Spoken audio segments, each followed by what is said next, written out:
Manchester United are back in action against Newcastle on Sunday. It's a heck of a game to come back to. I'll tell you what, it's probably one of the most important games we've got left in this season in this top four race. Beat Newcastle, I think we go 6 points clear of them. We lose, they go ahead of us on goal difference. But football's back. Isn't it mad? A game every 3 days, you think it's really exhausting. But then 2 weeks without football, you're like, where is it? Where has it been?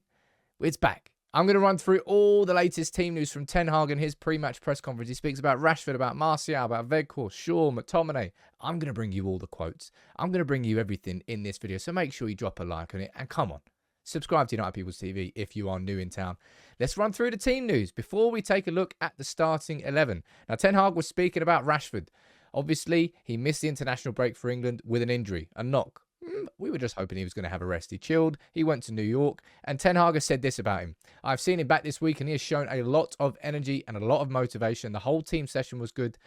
And he said that he expects him, well, he's going to have one more training session, but Rashford should be fit. And that is big news because we know full well the Manchester United's attacking threat right now. I'd say it revolves around two players, Rashford and Bruno. We need Rashford to be fit. He spoke here about his fitness. He said he's joined in with the group. We have one more day, so I have a good hope that he's going to be available. And somebody else who might be available is Anthony Martial. He's been training for 2 weeks on grass. He could be and should be in the squad to face Newcastle. That would be a boost.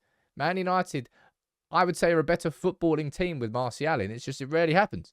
That's why Weghorst has played so much. Let's run through the team news and the starting 11. You let me know what your predictions for the starting 11 are in the comments below. But this was the team that Manchester United played in the game against Fulham to go just for the international break. Was it? Yeah, it was this one. Of course it was. I think there will be changes. Of course there will be changes. Now, let's speak about each individual position. Erik Ten Hag was asked about David De Gea in his pre-match press conference, and he made it clear he wants to keep him on next season. Now, I've still got my reservations about that. I've still got my reservations about De Gea, and I would say going into this game, Dave, man, expect Newcastle to press you. They're going to. If I'm Eddie Howe, I'm telling my players to squeeze the centre-backs and to squeeze De Gea, force him into kicking it quick because he's not comfortable in that situation. Expect that. The teammates around you, they need to give you better options. But expect that, all right? Because otherwise it's going to be a weakness for United. Now, in some other big news for Manchester United, we've had confirmation that Luke Shaw is going to be signing a new 4-year deal. This is what Ten Hag said about me. He goes, look, don't know if he's signed yet. Haven't heard. I have to wait for that. If it's true, I am pleased. We definitely want to keep him because he's a really important player in our team. Now, Luke Shaw, man, talk about the curve that he has had at United. Well, not just a curve, just a proper up and down. The highs at the start, then the double leg break and the Mourinho treatment, a world-class season followed by a massive dip, followed by another world-class season. Yeah, he's in a little bit of a dip at the moment, but not many players. In fact, even maybe nobody else progresses the ball better than Luke Shaw in this team. He's going to have a very good game against Newcastle. Everybody is. It's going to be a tough game. After we beat them in the final, they're going to be pissed. But one thing I absolutely want to be seeing in this game is this. We need to see that partnership back. Varane, who has been resting, 2 weeks of rest for Varane. If I'm thinking of players that have benefited from this international break the most, I'm probably going to say Varane is one of them. Retired from international football. He's won the World Cup. Completed that. Let's win the Premier League with United. That's going to be his focus now. Happy that he got the break and him and Martinez together. That's the partnership. And both of them, as I said, are going to really have to show themselves well for David De Gea. They're going to have to drop deep. They're going to have to... Whoever plays in this number 6 role, whether it's McTominay, whether it's SABITZER, we'll speak about those two in a little bit. They have to give De Gea options. And it is just the best two that we have now. Wan-Bissaka. It's going to be an interesting one with Wan-Bissaka in this game because if we're looking at threats for Newcastle, Alex Saint-Maximin was the man in the final. And when Wan-Bissaka came on, he slapped him upside the head and he kept him quiet. I imagine Saint-Maximin will probably try and drift towards the different wings, try and move positions. Wan-Bissaka starts this game. I don't think Ten Hag makes the same mistake that he made in the cup final by starting Dalot, whose form really has sort of dipped massively, isn't it? It really, really has dipped massively. I'm surprised by it, but right now, there's no way that he doesn't start this game. And when you move into midfield, that's where the questions are really asked. Because remember, we're doing this without Casemiro. He's banned for the next 3 games. Damn red cards.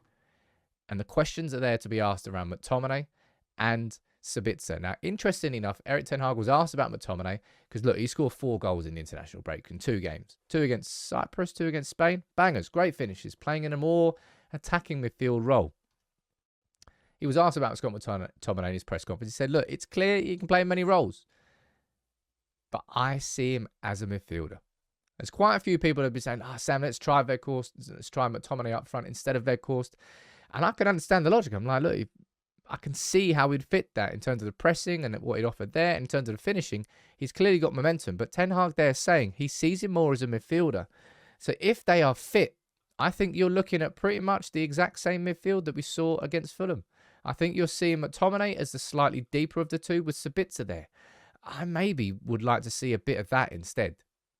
I maybe would like to see SABITZER dropping a little bit deeper than McTominay and giving him the freedom to maybe make those late runs to the edge of the box. Make sure you cover your space. Don't leave anyone in. Don't leave that a massive gap behind if you do it. But McTominay with 4 goals in 2 games, he's got the confidence. He's got the momentum, and sometimes that's everything in football. But if we're looking at as far as I can see right now, there's no real word on SABITZER's fitness. Maybe that's going to come out in the second part of the press conference. But as far as we know, SABITZER's available. We don't really know anything. He missed the second game for Austria during the international break. So if he isn't available, you're probably looking at McTominay there, and you're looking at Fred playing in front of him because we don't really have anybody else. You could do Kobbie Mainoo there, and we spoke about that. I don't think it's the right sort of occasion to put him in as a starting 11. Certainly not away at Newcastle. One man who absolutely starts, Mr. Player of the Month there, Bruno Fernandes. We're looking at goal threats for Manchester United. It's Marcus Rashford and it's Bruno Fernandes. He's going to have a crucial role, and I really, really want to see Bruno playing there. Number 10, please. Number 10, Bruno. Do not put him out on the right wing. Please, Erik. I want to see Bruno playing in his best position. And in terms of if McTominay, hypothetically, if McTominay was to play there and he makes those runs, Bruno could maybe drop in behind and cover a little bit of that space because he does have that awareness. I think that should probably be the midfield 3 if they are all completely fit. If SABITZER's not fit, you probably see McTominay drop. But please play Bruno in that number 10 role. I don't want to see him out on the wing. Now, Marcus Rashford, as Erik ten Hag said over here, he's got a good hope he's going to be available, and we need Marcus Rashford fit and firing. As I said, the goal threat, these two. It's the majority of Manchester United's goal threat right now. Marcus Rashford out on that left wing without a shadow of a doubt. And out on that right wing, of course, it's Anthony. In he comes. I reckon Sancho probably drops to the bench. A really good option to have from the bench, by the way. But Anthony. Is that the picture of him? That's Jadon Sancho. I don't love watching Anthony. I enjoy watching Anthony. And I still feel that at some point, it's just going to click. It hasn't completely clicked with him, but his goal return has been excellent. We are a better team, balance-wise, shape-wise, width-wise, with Anthony in than without Anthony. Jadon Sancho is somebody who plays the game very differently and actually hasn't really been operating on the right wing. It's been Anthony or then Pellistri. You could say Pellistri in there, but I think Anthony starts. And I think, as I said, we are a better team overall as a balanced unit with Anthony in. I enjoy watching him. I want more directness. I want him to take players on. But Ten Hag has got so much belief in Anthony. And I think, of course, he starts this game out on the right wing. So if that's Bruno there in the number 10 with Rashford on the left and Anthony on the right, of course it is Weghorst going up front. Hey, he's somebody who gets so much stick. Erik ten Hag defending him here, saying, look, I think I'm pretty happy with what Weghorst is doing. We are a better team. The team is performing better with Weghorst in, and I would agree. Now, if Anthony Martial is going to be fit, some might say, Sam, bring him straight into the 11. There's absolutely no way I'd do that. We've got to wrap Martial in cotton wool, man. Otherwise, he's just going to get injured again. It will massively help us with the games that we've got coming up to actually have some strikers to rotate with. Martial, stay fit. Bring him on here for the last 20, 30 minutes. No way would I risk him to start here. Even if he has been training for 2 weeks, which he has been. I wouldn't risk it. Weghorst coming in here, starting there. I think Weghorst starts, and I think that should be my team. A front 4 there of Rashford, Anthony, Weghorst, and Bruno. McTominay and SABITZER, if they are fit, both fit, well, SABITZER anyway, McTominay is going to be starting. And as Ten Hag has sort of indicated, he's going to be starting McTominay in midfield rather than up front. And then a back 5 there of Varane, Martinez, Shaw, Wan-Bissaka, and De Gea. What's my prediction for this game? It's really hard. I'll be honest, I think this is arguably the most important game that we've got left in this. Our ambition in this Premier League this season is to finish inside the top 4. That is our aim. That is the goal of this season and this season alone. Therefore, Newcastle, losing to Newcastle, they leapfrog us into 3rd, and we do get dragged into a bit of a top 4 race because Liverpool will probably find their feet. Spurs, they're going to be in and around. We'll be in.